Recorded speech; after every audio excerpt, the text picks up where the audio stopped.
I'm Miley Oye. I'm a member of Google's Webmaster Support team. You may be watching this video because you recently learned that your site has been hacked, also known as being compromised.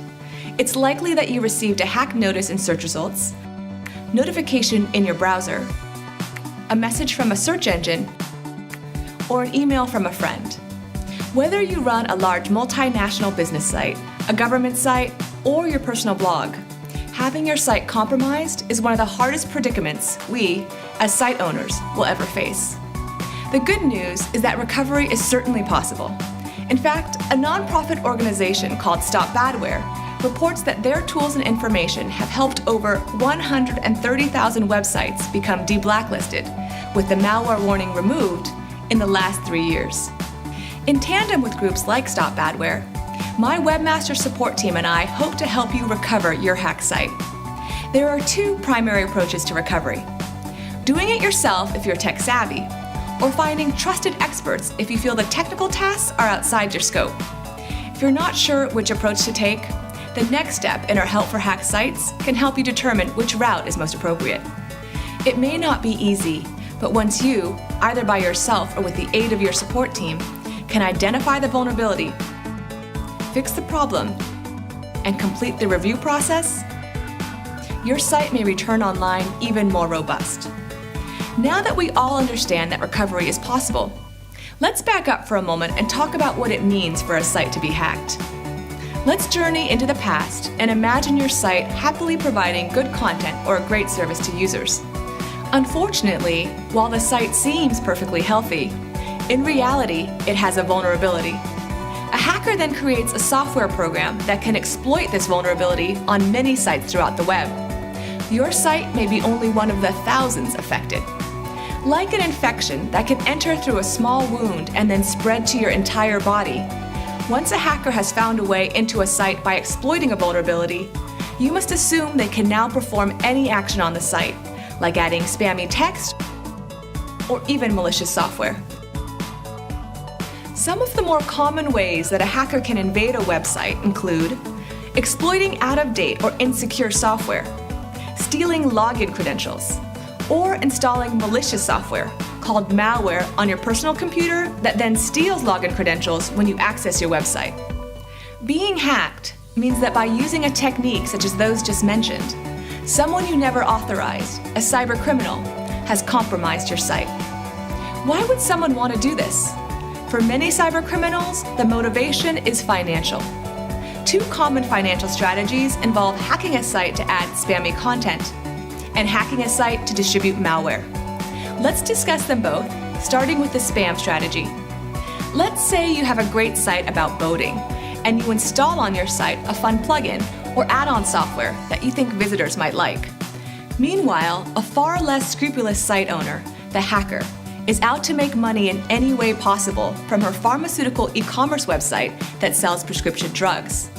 Rather than work hard to build a legitimate business that customers appreciate, thereby bringing positive reviews and merited links, this site owner chooses another path, hacking into innocent sites and adding links and text herself.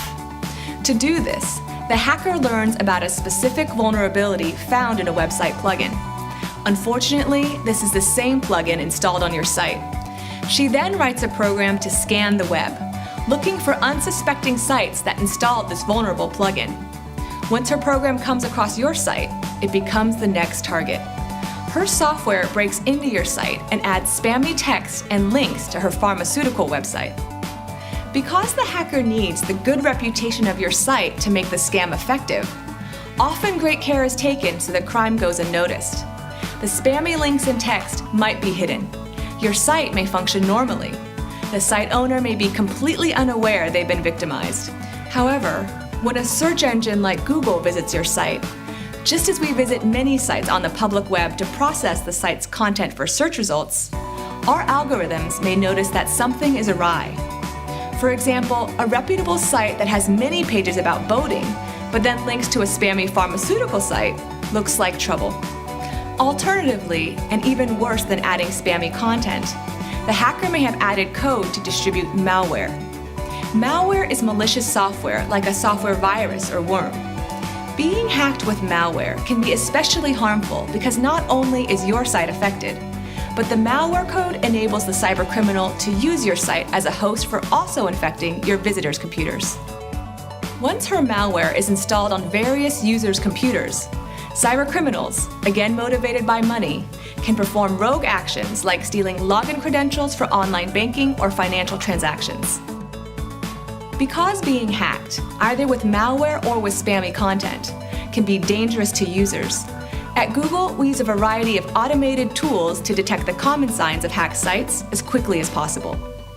It's extremely unlikely that your site was a false positive. When we detect something suspicious, we'll add a notification to our search results to alert you as well as protect searchers. We'll also do our best to contact you via your Google Webmaster Tools account. In addition, we'll often send emails to relevant addresses that might reach the right contact, regardless of whether they have a Webmaster Tools account. While we try to contact site owners as quickly as possible, it's still tough to hear the diagnosis that your site has been hacked. The positive news is that with this knowledge, you can take steps toward treatment, both for your site and the safety of your visitors. And once the problem is fixed and the review process completed, the warning label will be removed from search results. Your visitors can safely view all of your great content once again.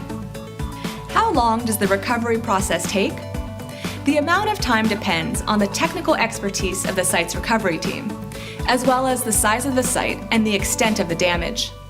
Once a site is cleaned of hacked content, which is by far the most difficult part, the review process to remove user-facing warnings requires at most a day or so for malware and phishing, and possibly several weeks for spam. Spam reviews often require more time because they can involve manual investigation or a complete reprocess of the hacked pages. This video, Overview of a Hacked Site, completes the first step of a multi-step recovery process. Next is to determine the best approach to remedy your site, whether that's using your own technical skills or garnering help from specialists. We'll discuss these options in our next step in Help for Hacked Sites. See you there.